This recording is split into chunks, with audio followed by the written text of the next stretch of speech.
channels. We're going to do some Instagram stuff, and then we're going to get live into this.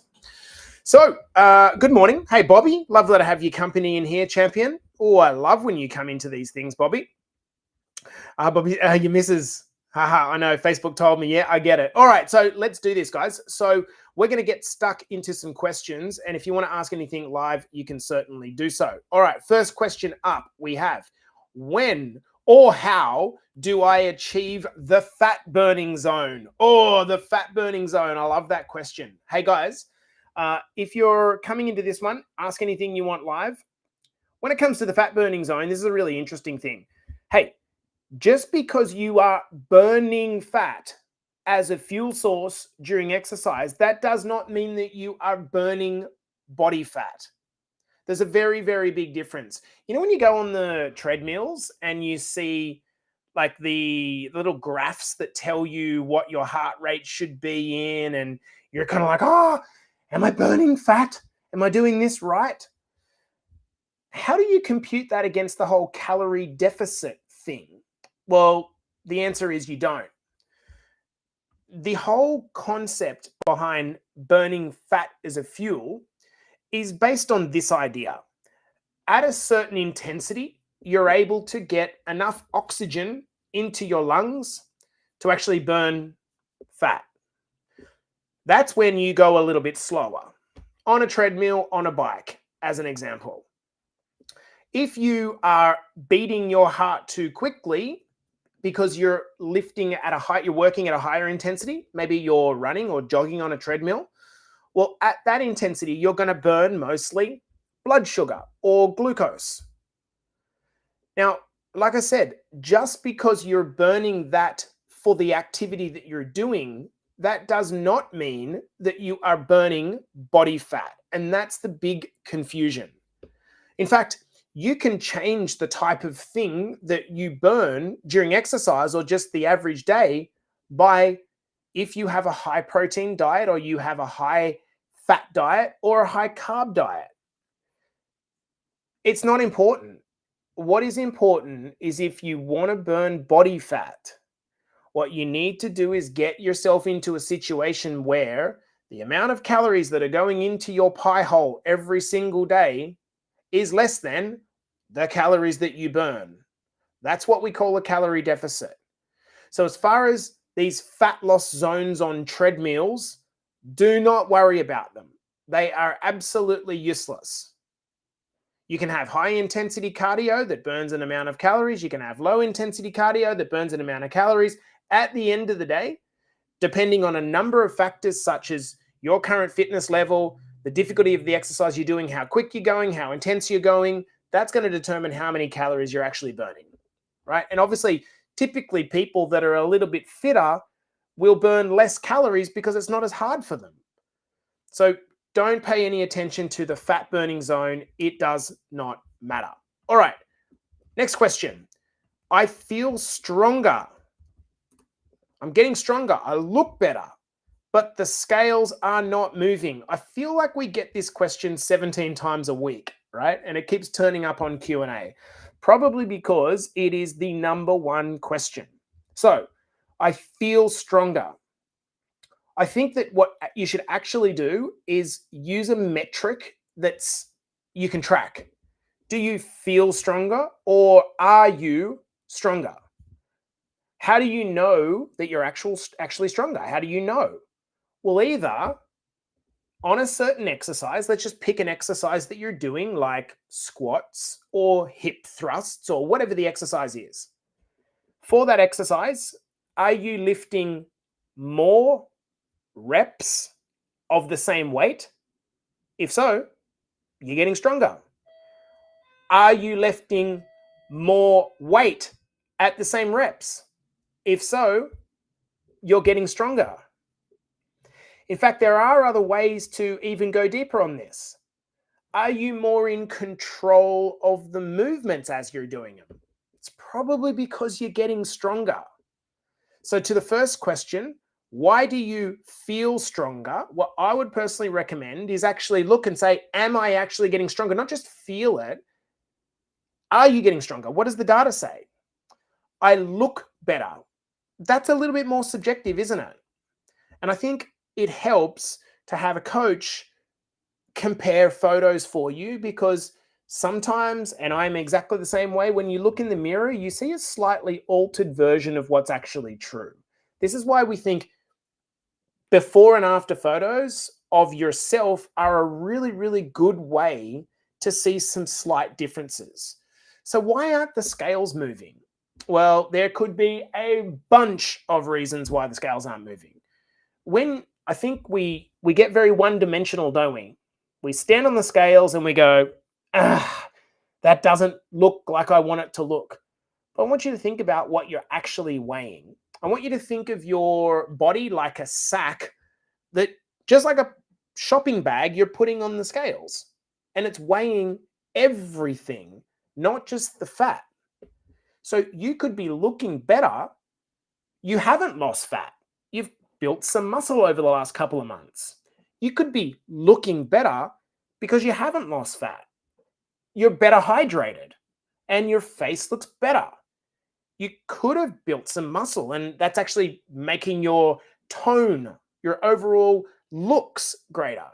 Or it could be that you've lost fat and you're more hydrated. So, in other words, you've lost a kilo of fat and you're drunk a liter of water. The kilo and the kilo offset each other, so you don't see any change in the scales. It could be that you had some carbohydrates last night, and that's going to retain a little bit of water, which is going to tend to fill you out a little bit. It looks like the scales have gone up, but you look better. So if you're relying on just exclusively the scales, man, you're in for a hell of a difficult journey.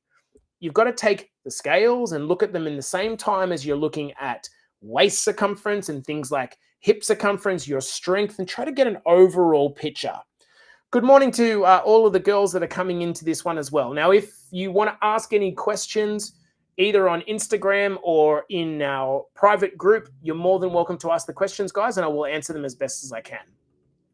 How can I fix being out of breath all the time after workouts or exercises? Well, that's a really good question, actually. I don't think I've got that question before. So let's break this down. Why are you feeling out of breath while you're exercising? Why is that happening? If you're feeling out of breath, that's because your cardiovascular fitness is not amazing.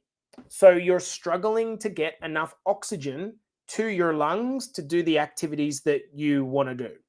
Now, that's totally normal, right? If you've not done much for a long period of time, of course you're going to feel out of breath, because all of a sudden you're putting your body to work.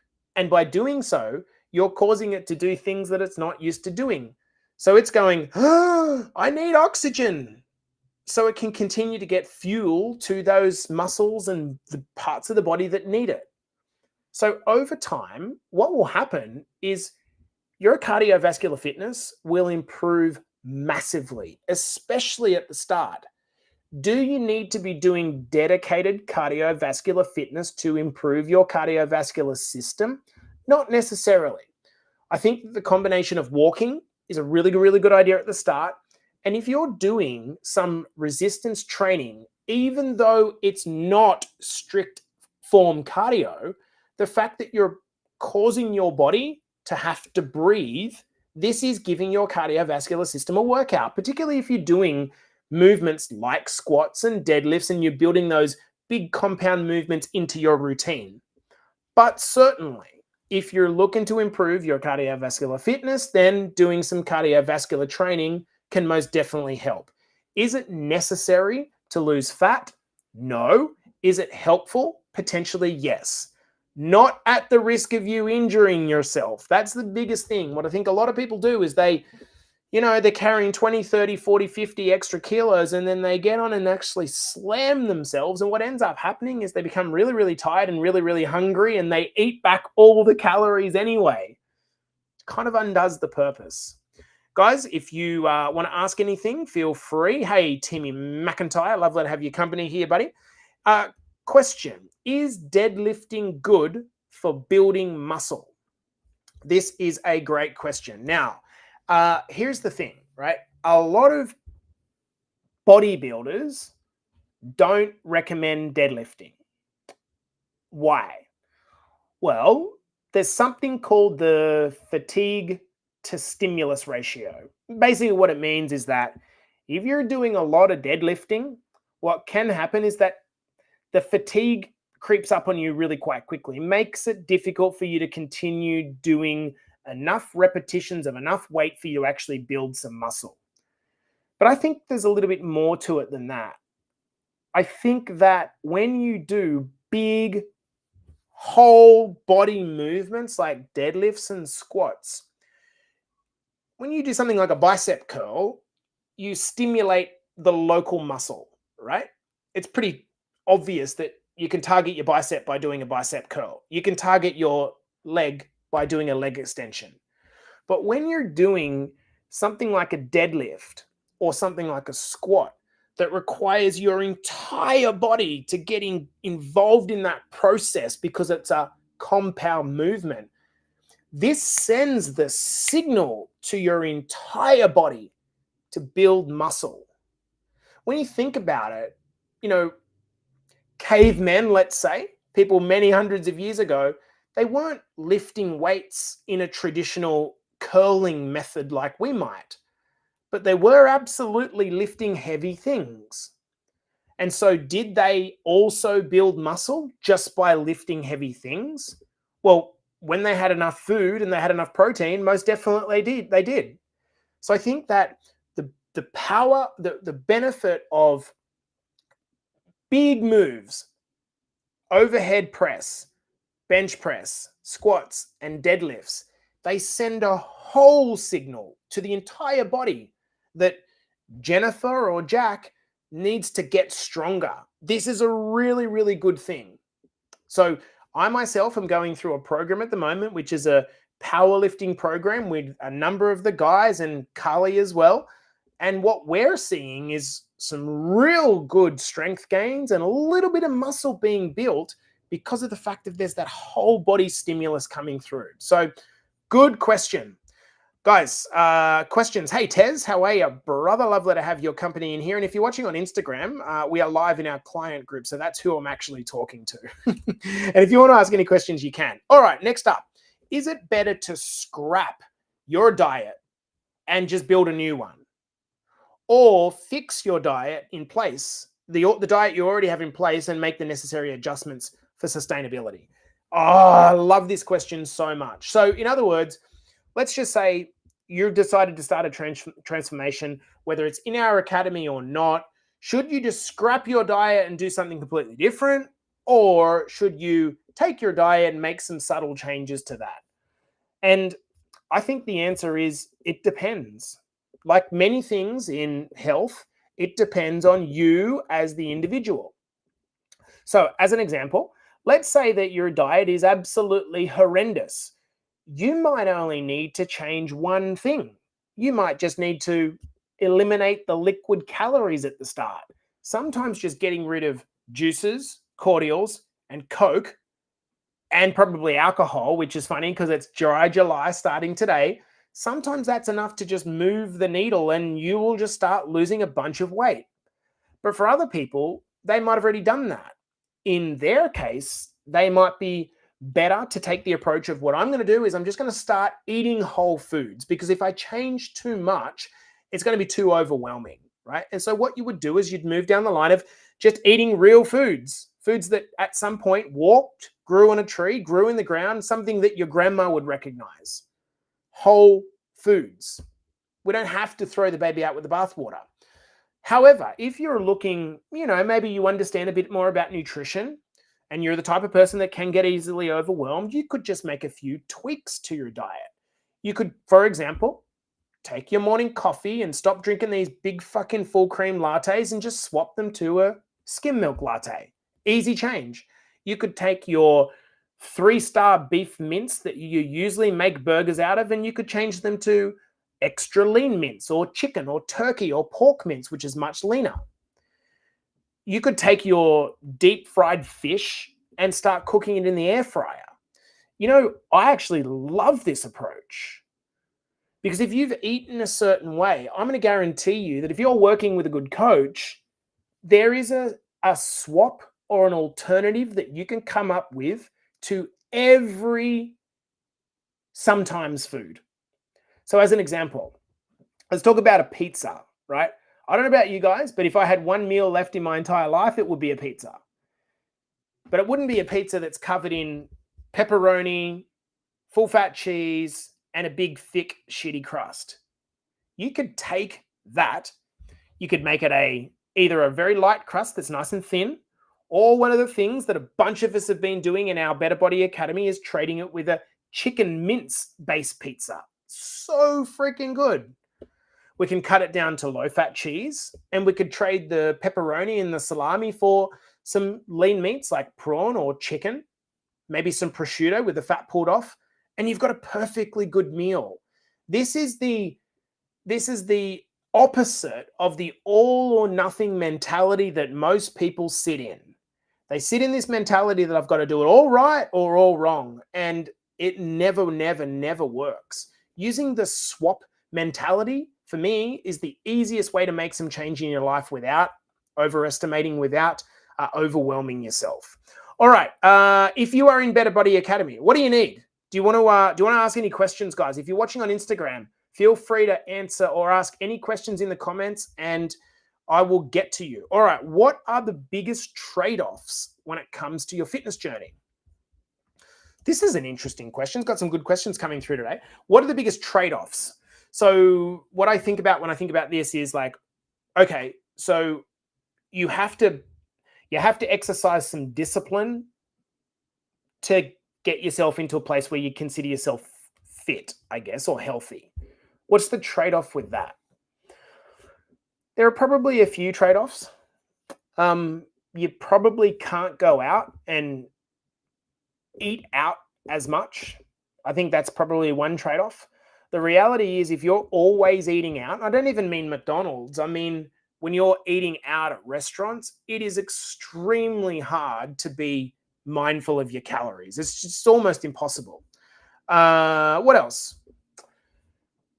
I think a trade-off is that you'll lose some friends sometimes. Has anyone gone through this where they started to lose weight, they started to get in shape, they started to change their lifestyle a little bit. Maybe they started going running or going to the gym, and as such, they started to give up things like going to the pub, and all of a sudden their friends were like, well, fuck you. Chris mentioned in the comments, people. That's exactly what I mean, Chris. So I think they're probably the biggest trade-offs that I would say. You just can't eat out as much. And number two, you're probably going to lose some friendships, which kind of sucks a little bit. But at the same account, you got to decide what you want in your life. What do you want? The trade-offs also have an upside. And what are the upsides? That maybe for the first time in 10 years, you actually get to feel amazing again. Maybe you get to get back into your old shirts and dresses. Maybe you go to your daughter's wedding or your son's wedding and you feel amazing in your own skin for the first time in a long time. For me, those trade-offs are more than worth it. More than worth it. Is Diet Coke or Coke Zero bad? This is probably the most videoed question on Instagram, I reckon, as I sit here with my Diet Cola. I bought this one yesterday because this one was on special. It was half the price of Diet Coke, so I thought I'd give it a little go. Pretty tasty. I would happily drink one of these a day, no problems at all. No problems at all. I think that I want you to just, whenever you hear this question, the way I would like you to think of this question, even if you're a bit like, oh, a little bit Diet Coke, oh, it's not good for me. I want you to think about it this way. What is more important to you? The tiniest, which has actually just been completely destroyed by science. You would have to drink like 30 of these a day for it to become a problem, versus it's an artificial sweetener, versus chances of having a heart attack, diabetes, high blood pressure, Alzheimer's, all of these things that come with things like being overweight, being insulin resistant. These metabolic conditions that didn't really exist 100 years ago that now are killing us en masse. For me, this is a really, really smart choice. It's a really, really smart choice, not only because I like it and it's low calorie, but there was a study that came out. I'd have to say, do some research into when it actually was, but they compared two groups of people, one that lost weight drinking water only, and one that lost weight drinking or tried to lose weight drinking artificial sweetened sugars. Which one do you think lost the most amount of weight? And the answer is the artificial sweetener group lost more than the water group. How does that work? Because when you have one of these, it tastes freaking delicious. And what that means is that you get your little sweetness craving, only it's not sugar. So what does that mean? Well, unlike drinking just exclusively water, where you still didn't get the sweetness craving, you're going to have to get it from something like, I don't know, a donut. All of a sudden, you got your sugar craving. Dare I say, drink more Diet Coke, team. Sounds controversial, doesn't it? Deadlifts are one of the three kings, Dino says. Yeah, you're bang on right, brother. What is the swimmer's body illusion? Well, you've probably heard some people talking about this actually on Instagram. And it's this idea that you look at a swimmer and you think, oh my God, I want to get a body like that, especially if it means I can swim like that. But there is a bias that comes with looking at a swimmer. Was it that the swimmer was just really skillful and developed that body? Or did the swimmer have that body and therefore became a swimmer? This is very similar to you guys who look at personal trainers and maybe think just because he looks good, he knows what he's talking about. Not necessarily true, especially in social media circles where you don't know what these guys and girls are taking behind the scenes in an industry that's, in my opinion, pretty fucking dirty. You want to do some research on your mentors and just make sure that whatever they're spruiking is in alignment with what you actually want to do. All right, guys, final question. Do you believe in no pain, no gain? Great question. The short answer is, for people that follow Better Body Academy, our podcast, or any of our socials, I think that is a no. I do not believe in no pain, no gain. I do believe in some level of uncomfortability is most definitely necessary. In fact, I've said multiple times, and it's mostly girls, women coaches that say, you should only do things that align with you. That is absolute horseshit, because most of us are aligned with sitting on the couch, me included, and eating pizza, me included. That's what I'd be aligned with. If you want to get anywhere in your fitness journey, you've got to do the opposite to that. So it's not about alignment. So I don't think it's that you should get everything for free. You will not, and never. You have to work for it. But I think that the theme that you should know is that consistency is so much more important than pain. If you're in pain constantly and you can't walk because you're beating yourself up, you're doing it the wrong way. You're doing it the wrong way. You might have a little bit of delayed onset of muscle soreness, particularly at the start when you first start working out. Why? Because your muscles are waking up. They haven't done this in a long time, right? You're going to be sore. It's going to be hard at the start. But if you're well into your journey and you just constantly feel beaten down, maybe there's a little bit of overtraining there. Now, to those of you that will point towards people like David Goggins, I think David Goggins is amazing, but he's not a good mentor to most people. The reason is because most people's tolerance is not like his. And just because you can tolerate something, that doesn't mean it's the best for you. Does that discrepancy? So, as an example, just because you can starve yourself for 7 days, that doesn't mean it's good for you. Just because you can train 6 days a week, that doesn't mean it's the best for you. We've got to put a separation between what we're capable of, and the human body is capable of some fucking amazing things. But that doesn't mean that it's beneficial to do those things and to obey this no pain, no gain mentality all of the time. I'm going to scan to see if we've got any questions coming from the team.